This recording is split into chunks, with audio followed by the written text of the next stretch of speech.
Beautiful.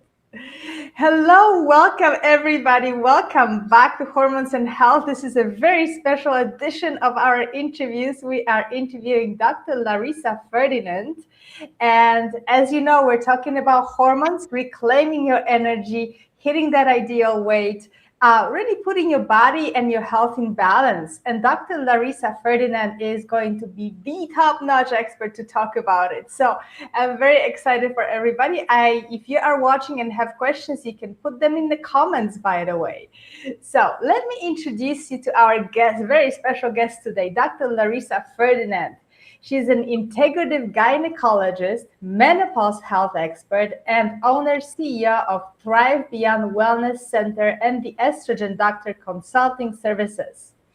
Dr. LaReesa helps women improve hormone balance to live more productive, powerful, and performance-driven lives through perimenopause and beyond. In 2020, she was named one of the top OBGYN physicians in the Orlando Family magazine. She is a best-selling contributor, author of The Codes of Longevity, Be Ageless, Live Limitless, and serves as women's health advisor to Bossa Bars Inc., a menopause brand energy bar. Dr. LaReesa's medical background, coupled with integrative precision wellness tools, helps create a personalized experience for women and advances clinical applications in the emerging global Femtech market.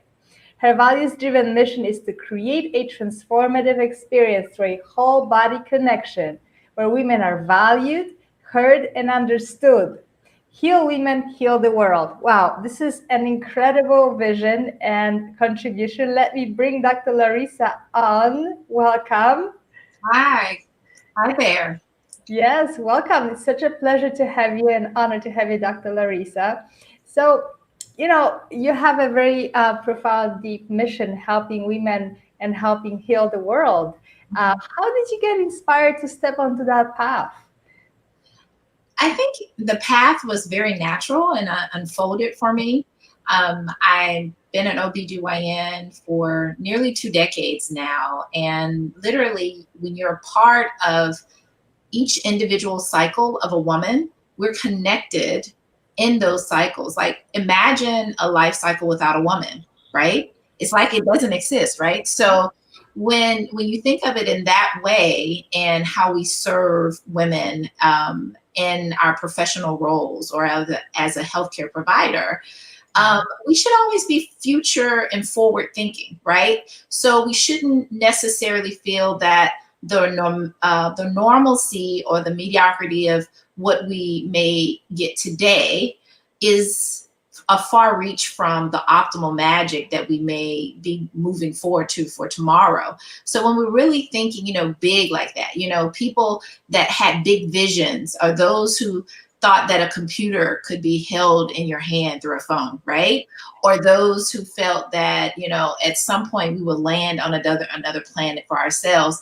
It always was kind of forward thinking. And I feel when we deal with women, especially in different stages, and especially with each stage having a very distinct component as well as impact in our lives, when you heal women, technically you heal the world, you heal communities, you heal businesses, we're part of a lot. And so when we serve women to the highest, we're serving our purpose and our communities and our country and our world to the highest. So that's what I believe. And so to do that is to think more forward thinking of how the delivery of healthcare of women should be.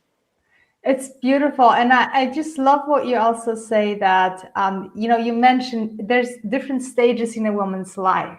Mm-hmm. And I think that, so we don't have that big vision that a woman should be honored and actually healthy and thriving throughout her life. It does not stop with perimenopause. Yes. And I think this is really inspiring. And I do want our audience to get this message. It's really the first step to creating that bigger vision for your health.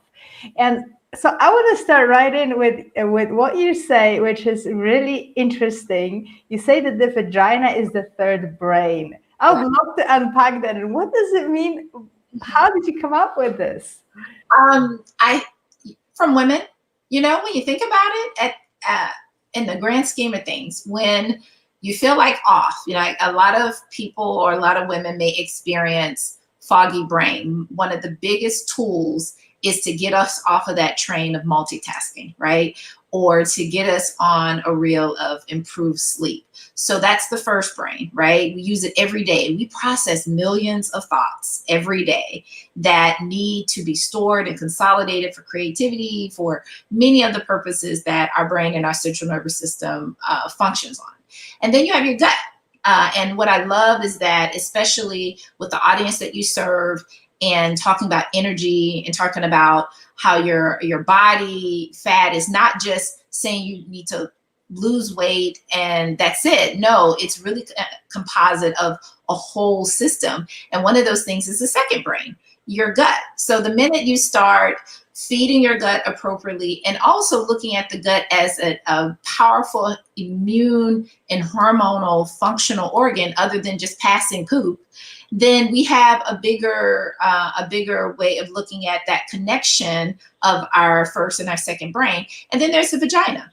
I haven't seen a woman that comes into my office who doesn't feel like that vaginal problem has totally disrupted her life, right? So when you think about if something goes on with your brain, it disrupts your function. If things happen within your gut, it disrupts your function, right?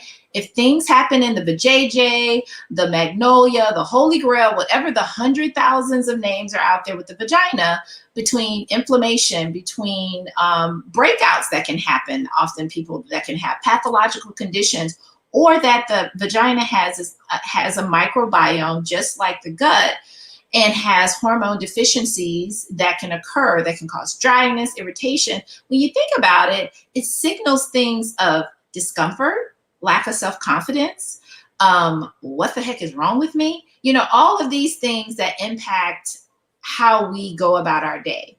And if that's the case, then why not think about it as, you know, maybe it is kind of like the third brain, you know? And if we serve certain things when it comes to problems that can happen in the vagina, then that does, you know, help boost and could be linked to some of the other issues or problems that could be underlying in our hormonal deficiencies as we're going through perimenopause and beyond. Mm-hmm. Okay, great. So I want to unpack that because there's so much to talk about within this. One thing that you bring into my attention is that, you know, I hear a lot from women, you know, we're trained, we're educated to, when we have a symptom, we want to shut it down. Like if I'm tired, if I'm exhausted, if I am gaining weight, I just want to lose weight. I just want to stop being exhausted. Maybe there's a pill, maybe there's a hormonal replacement therapy. Mm-hmm. But this doesn't honor the fact that our third brain, the vagina, like all the other brains, is an information system, right? It tells us about what's happening with our body. So instead of tuning in and understanding what it says, we're trying to shut it down. Yes. Let's talk about it. Like, if we can focus on menopause in particular, what can happen and how is the vagina actually communicating to us that things, that changes are needed so we can stop struggling with all those symptoms? I think a good way to approach that question is also looking at two key examples, right? And one of which that I may encounter a lot, or that people may not even sense that there is a correlation or connection. So one, there's a big pull about blood sugar metabolism, right? A big pull of how your sugars are not only digested, but how are they utilized, not only for energy, which is like the basic source of what we're considering our blood sugar to be used for, but now with the advances of using glucose monitoring, you know, on a daily basis, people biohacking and understanding how their metabolism is. There are many people or women that may experience, as they get older, more chronic disease and issues. So we're impacted more when it comes to diabetes or stroke related problems, cardiovascular disease. These things tend to impact women in a way where we don't even notice that if there's certain things that are occurring. So for instance, with diabetes or blood sugar regulation, one of the common things I'll find is that women will start having ongoing yeast problems or itching or irritation within the vagina. So when you couple that with number two, hormonal deficiencies, specifically estrogen, which has specific receptors and mobilizers within the vagina, when you collectively put those things together, it can cause hormonal and dysfunctional chaos. Where if you're having itching and irritation more continuously, and your blood sugars are, out of whack, and how you're metabolizing them and utilizing them, especially with dealing with your second brain, then you're oftentimes given medications, antibiotics over and over and over again, and not necessarily addressing some of the core problems of blood sugar metabolism. So I find oftentimes that can be an issue. Then on top of that, the second part was impacted with the hormonal deficiencies of the lack of estrogen. And so many women, of course, going through your perimenopausal fluctuations of highs and lows and peaks when it comes to this specific hormone. But it does help with the collagen production. It helps with getting some of that vibrance and lubrication oftentimes. So when you have these cycles of things that are like a metabolic disturbance like blood sugar, you may get in this cycle of getting treated for infections, then bacterial vaginosis, then something else or breakouts. And then all of a sudden it ends up being a cycle of disruptiveness. And so therefore it makes us uncomfortable, makes us, feel like, okay, what's not right? And wait a minute, I've never had this problem before. Why all of a sudden this becomes an issue? And it deserves a more integrative or collaborative approach because of the impact, as we know, of improving blood sugar regulation. Is going to improve your longevity. It's going to help you burn fat better. It's going to make you have the energy that you need. And then most importantly, it's going to make you feel confident to show up when those things are making you less foggy, It's making you do the things that make your vavoom for a woman, So that's how I see that in a more collaborative and an integrative approach. Mm-hmm. Wonderful. So yeah, blood sugar has been coming up a lot on the summit, and the deregulation or regulation, of blood sugar. And so is that your approach? That say if we're having issues with hormonal imbalance, hot flashes, exhaustion, irritation, lack of energy, do you go first to the gut and also to the blood sugar balance? I will say the best approach that I use continuously is what I consider my Thrive Beyond 3-step method. Okay, let's talk about that. That's great.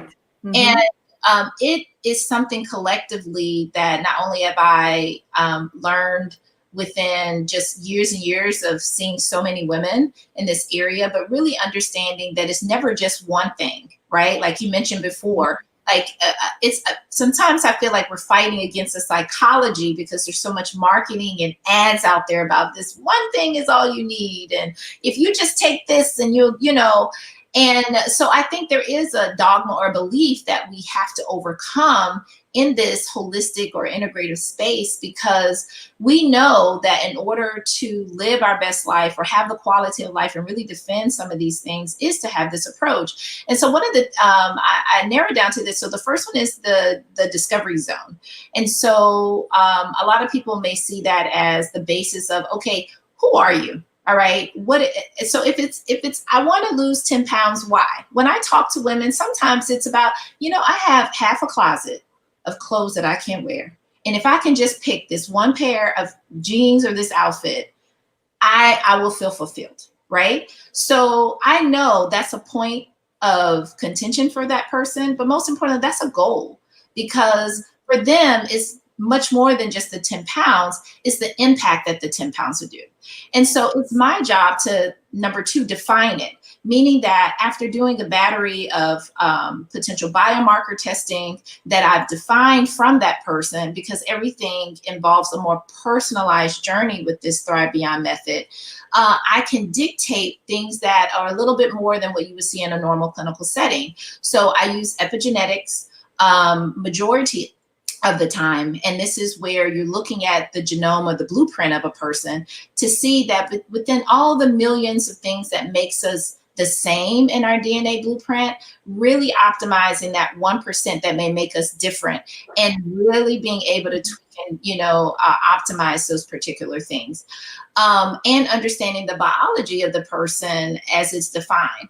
And then the third part is dominate. So we're discovering who you are. We're defining, what is it about you that's going to make you unique in this personalized approach in this journey. And then the third part is how we're going to dominate, So that means we put a strategy in place, because strategy is a game plan with focus. And I'm all about having a game plan, getting over the doctor, Google, and really focusing and disciplining on a target plan that works for you. But this is when I utilize things, if women are open to it, how wearable technology or things that are coming out. Like I said, if you think more forward of where the world is going and realize that oftentimes in our healthcare system, we've met it only so far, but when we get into the point of us starting to biohack our own lives and seeing what works for us, now you're kind of linking with the healthcare provider that's following your trends, following like your patterns, because I feel that out of clinical opportunity is just as good as those moments that you can be face-to-face, either digital, virtual, or in person. So with that, I collectively am able to help women have a game plan and a focus of achieving not only that primary focus of what brings them there in the first place, that 10 pounds, trying to fit in that jean. But now we're looking at, you know what, I'm building you up for living a better life that is of quality, that is thriving, and you have the vitality that you desire to do many of the things that you want to do beyond just what you did in your 20s and 30s. Beautiful. I would like to touch upon epigenetics, because you mentioned we're looking at what's the 1% that's making us different that we can perhaps modify and improve on. So can you talk a little bit about that and in relation to hormonal health? Oh, absolutely. When we think of hormones as kind of like that, these are neurochemicals within our body, but at the very core of it, these hormones, or things that build up hormonal pathways, are produced from the communications of our DNA. And so epigenetics, epi means above. So we have a code, we have a blueprint that says a certain thing, but our lifestyle is what impacts of how it translates, how it produces these neurochemicals, the hormones, or many of the other operational systems in our complex body. And that's the thing, our body's complex, adaptable, and that's why one fixed measures oftentimes may fall off for many people, because of how the impact of the genes may express how the body functions. And the thing is, I don't want to isolate that only in just food or nutrition or exercise. There are many things when it comes to recognizing studies of impact of trauma, impact of having a particular issue or problem, surgical, or some of these things that happen that can impact. And when I say that, many people are like, okay, what does trauma mean? What are these mental health awareness things that we need to be familiar with? And I put it to the top 3, and that I feel that women need to recognize are going to impact where they are, especially when we're talking about this specific age group, and that's death. Many of us are seeing friends or family members or people who are close to spouses die. Those things impact and impact us in such a way where we have to understand that our genes and our body and our biological systems will respond to that if we're not taking care of those things. Divorce and depression, which are all related to things that can even impact us on a cellular level, as well as a more organic level, how we show up in the world every day. Yeah, that's very important. So we're really looking also, we're not just looking at, say, your physical body and how it's, its composition, and is the hormone, this or that hormone's level correct or not, because it is fluid in any case. But you're looking much deeper, and you're asking, what I'm getting from you, you're asking about the impact of emotional events in our life, trauma, right? That creates different conditions in the body and impacts how our body processes information. Is that correct? Yes, and how we process a healthcare plan. So just envision, if you come to someone and you only had 10 minutes or 15 minutes where you're just coming from a situational of a divorce or a death, or you feel like you're, questioning depression. And then you're in a segment where, I'm not sure if they really heard me. 12% of women feel that there's some particular gender gap where, you know what, I don't think my healthcare professional really heard what I was going through or issues that I might have been experiencing. And therefore you feel like, okay, was I valued? Was I really seen? And then the next minute you're pushed another medication when there's so much more that needs to be unpacked. Of course, you only have so much time, but that's the thing. We're not necessarily giving into the psychology of it's just the pill. It might have been a pill that you needed, but now we're looking at partnership, a more self and bi-directional relationship of really saying, you know what, if I'm the CEO of my body and my health, I'm going to get the right board of directors to help me get the vitality and the thriving that I'm really trying to reach. So you look beyond just the pill, or healthcare, encounter. This is a strategy. This is how I'm choosing to live my life more full and not really settling for, okay, that moment and how it made me feel.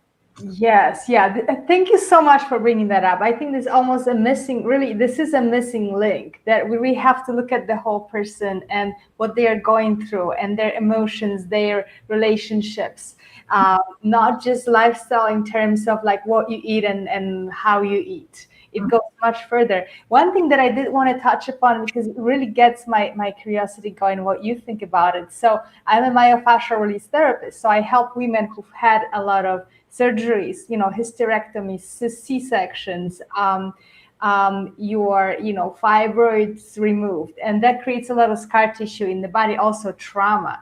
What is your take on how surgeries that are so prevalent in our society, unfortunately, and scar tissue, trauma from the surgery, how does that impact our hormonal balance and potential symptoms that are showing up? If you don't mind, I want to approach this from a personal. Yeah, of course, if you can. Yeah. Absolutely. And this will be something that I'll be sharing in the near future because I've recently experienced it myself. Mm-hmm. So I'm right off post-op recovery from a hysterectomy. And so I can't wait to share with women my experience, even being a physician who's done tons of hysterectomies or tons of gynecologic surgery in the past. But, I've learned over time how my approach is, not only from a surgical time being, but when someone comes to me and I'm gonna put the doctor hat on now for a consultation for that, many times this is not something easy for a woman to breach, right? Like it is not something where they feel comfortable with what the next steps mean, because oftentimes it means time off work. A lot of times we're thinking, okay, pain and discomfort, and then all the many stories out there from, okay, the JJ is going to be dropping out. I'm going to have some kind of complication.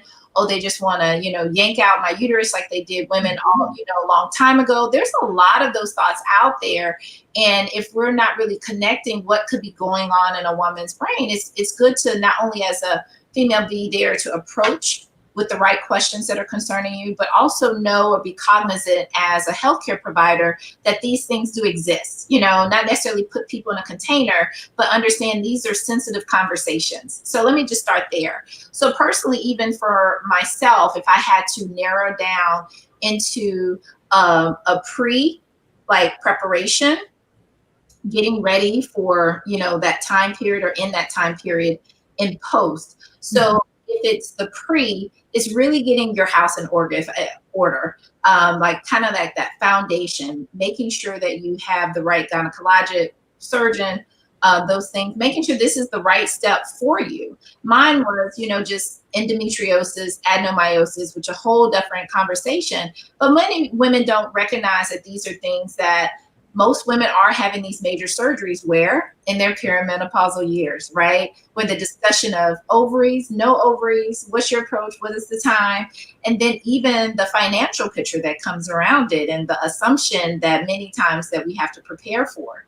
Then inside it really, there's something about, and I think it even rolls over even from when you're pregnant or having a baby, where it's something about, well, I just need this much time off. And just because we have more minimal invasive surgery that, okay, you can return back to work in 2 weeks. No, you're a myofascial person.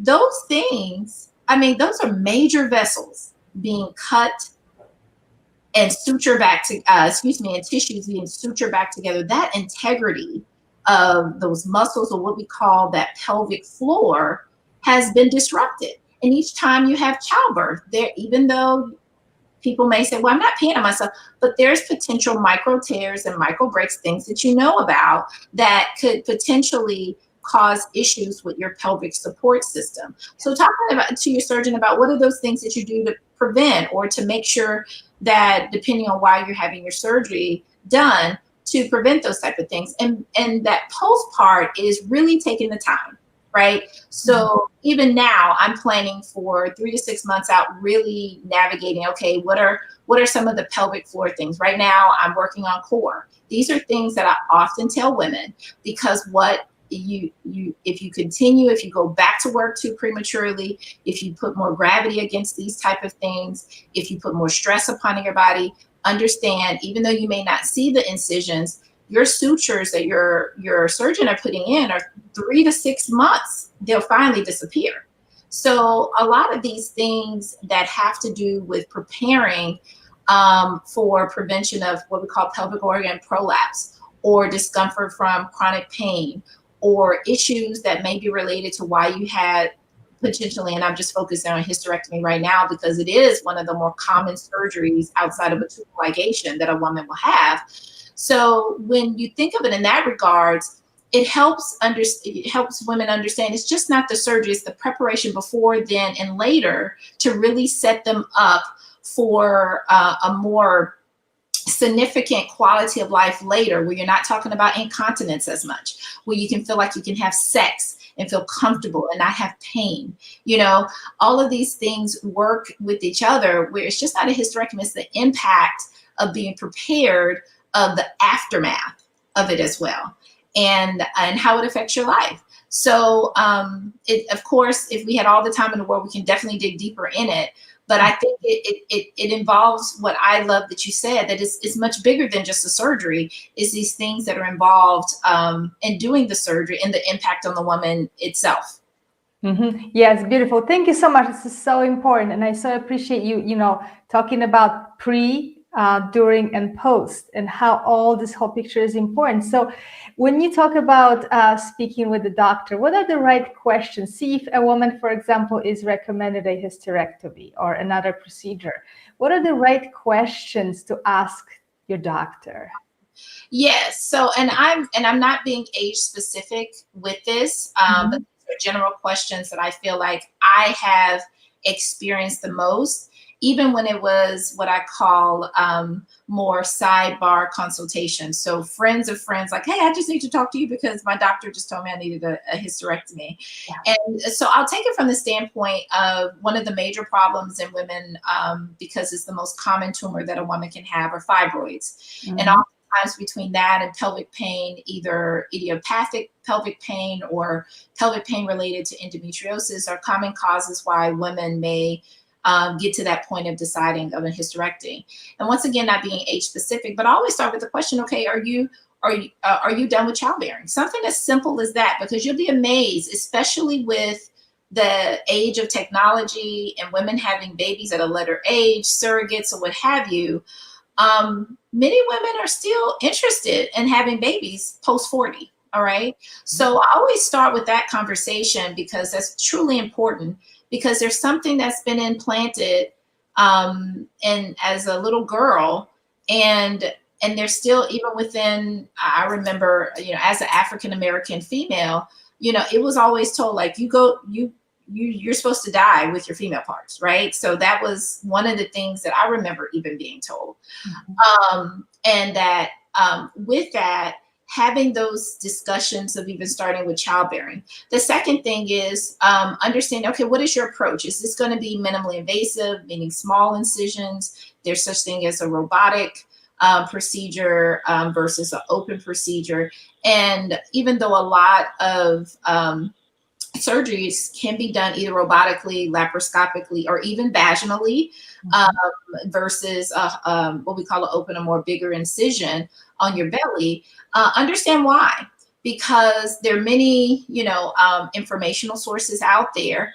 And depending on what your surgeon is in tune or comfortable with, that might not be all of the approaches that are going to be warranted for you due to the nature of your procedure, the complications that you've had before, especially if you've had many other surgeries or had infections problem, like all of these things kind of go into it. Another thing is life after. Understanding that depending on the approach and why you're getting it done, what is it that I need to expect? And one of the biggest things that I appreciated is my village. I literally had good friends who made sure that my family was fed, made sure, preparing for work. And then also some of the financial things that have to go into it, especially if we have high deductibles and all that. Those are very key questions to ask because the healthcare system has changed so much.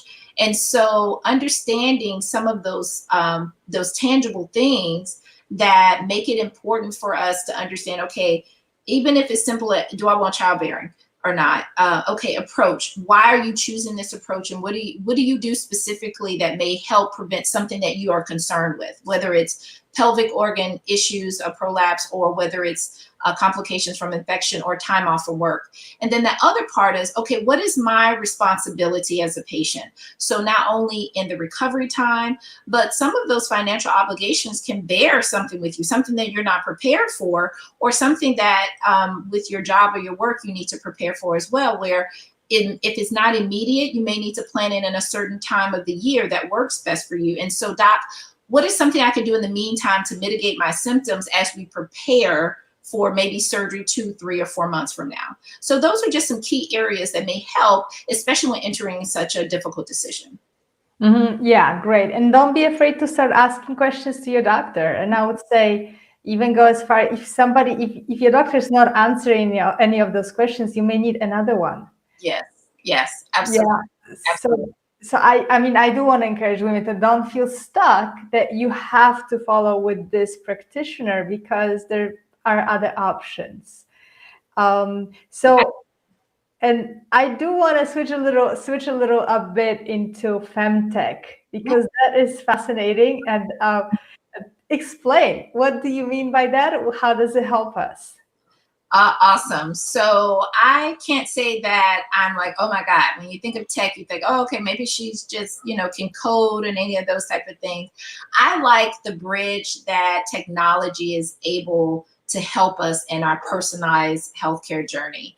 And so Femtech, in summary, are usually products based in a particular, whether it's for menopause, whether it's for a certain problem, pain point, and fitting a solution, whether it's a hot flush or vaginal discomfort or vaginal dryness. And these are just using examples, or it may be technology-based apps or digital tests now that are being grouped under this big umbrella that are mainly focused on health for women. And what is also unfolded in is also targeting different stages of women where you will see where if it's not really a pain point or an issue, it may even be the community it builds. All right. So many of the things out there are really wanting to build community, more conversations, more education because of some of the gaps that may be currently in our healthcare environment.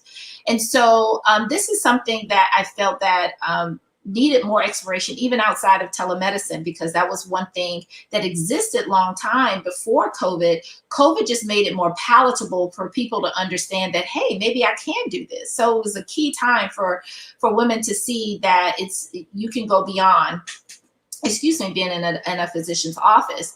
So what I like to also do within this space is either work with companies or with women and make sure they understand how this can benefit in their healthcare journey.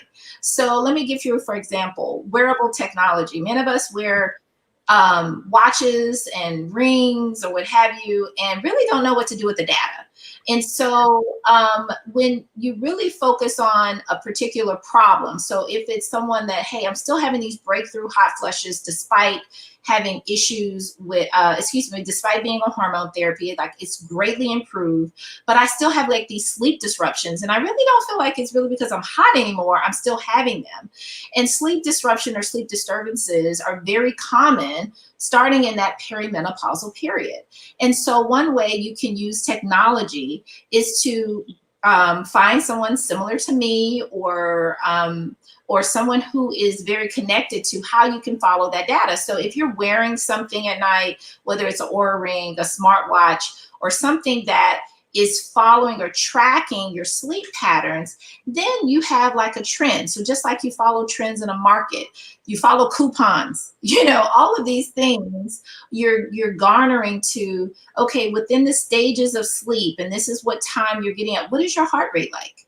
Why is this area shortened in this period? What did you eat that night before? What was different in the last 24 to 48 hours that we can tweak or make better and make this part of your health or your bedroom routine, that you can have more consistent sleep? Because to do so, now I'm reducing someone's brain fogginess. Now I'm helping them get more energy. Now we're getting over that plateau of weight loss, because sleep is very much connected to how you metabolize and burn fat, So now we kind of understand what you're doing day to day, then seeing someone at the beginning, middle, and the end of their journey. It could potentially give you faster results. It potentially can help you cater more to what fits for you and what's unique. And it opens up the doors of what's possible. And that goes back to, if we're more forward thinking of how we're using our health data and our journeys, then if that's the case, then we are thinking of how we can live and thrive better, right? We're thinking about how we can do more than just do a pap smear and a mammogram every year, These are breakthroughs, So that's why I love the unfolding and how that works together, but most importantly, understanding that women, we have this data, now let me help you use it. Mm-hmm. Yeah, this is really important. So it's it's not just about wearing your Oura Ring. It's first of all knowing how to ask the right questions, mm-hmm. and then how to make modifications in lifestyle, in diet, etc. Mm-hmm. But also what you brought up is really important, is that it really connects us to our body and actually kind of keeps us in the loop, instead of just kind of, going through the day. It's like, I don't even know how I feel and what's happening. That is a device that just really kind of brings us back into the body, mm-hmm. Which is, thank you so much for that perspective. Mm-hmm. So, all right. Wow. There's so many things we could talk about. And I know you have a special free gift for our audience. Can you tell us more about it? Yes, it's my WTF. And even though we want to use another, 3 words for it, but it's what to follow. I'm all about helping women utilize trends and understanding what is their key performance indicators for their lives. And so it gives a list of potential biomarkers that maybe your health professional isn't testing, or it's part of what they consider not necessary. But if you're feeling just kind of like, I've been somewhere and they said all my tests were normal, but you really don't feel right, in your gut, like, I don't feel optimal, I don't feel my best. It actually not only works through telling you what those biomarkers may be that you may ask for, you may want to test on your own, but the type of questions that you need to ask, from one result to another. Or if I was put on a medication, how would it impact it, and when do I need to expect these particular things? And I love my bonus one is often the litmus test. many women in this day and age, this is the time where women are starting businesses the most, and we're contributing more into society and really leaning into this next purpose in our life. It kind of targets into, okay, get in a gauge of where are you? What is this new identity you've assumed? What do you see this next better half of your life being? And how can we approach it? And the best way to do so is understanding that if you want generational wealth, then you really have to target your health. And one step of doing so is asking the right questions and getting the right test. Beautiful. Well, I'm getting this gift, and I encourage everybody to do that because it sounds amazing, and especially knowing what questions to ask and where to go if you maybe feel dissatisfied with what your regular doctor is giving you.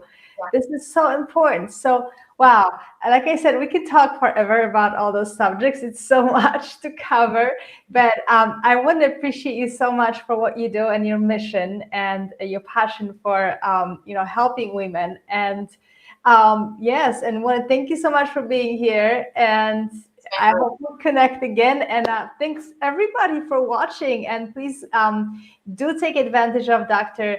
LaReesa's gift. It's for you. And let us know. Do you have more questions? What are your issues that you want resolved? So again, thank you so much, Dr. LaReesa. Thank you, everybody. It was a true pleasure and very inspirational. I will see you soon. Okay.